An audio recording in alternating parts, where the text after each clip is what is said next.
Krásné dopoledne, zdravíme všechny příznivce laskavosti a happeningu Jsem laskavec. Letos se uskutečnil už 9. ročník a zúčastnilo se ho 817 týmů z celé České republiky. Děkujeme za všechny vaše laskavé skutky a za laskavou energii, kterou se nám společně podařilo vytvořit. A teď už zbývá jenom jediné, a to náhodně vylosovat 3 výherce velké laskavé odměny. A o co jsme letos hráli? Jsou to 2 odměny a první z nich je Učbox, což je krabice plná aktivit a karetních pomůcek pro všechny učitele, kteří chtějí učit jinak, a vyvinuli jsme tuto krabici společně s Alby.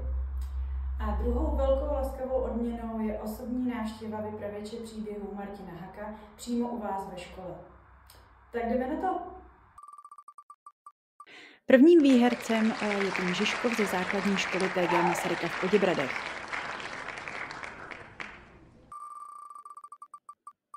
Druzí jsou tým 7A z Kraslic.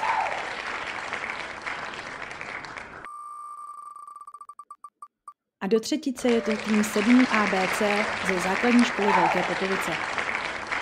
Všem výhercům moc gratulujeme. A těšíme se na vás příští rok s laskavým týmem a s učitelnicí. Ahoj! Ahoj!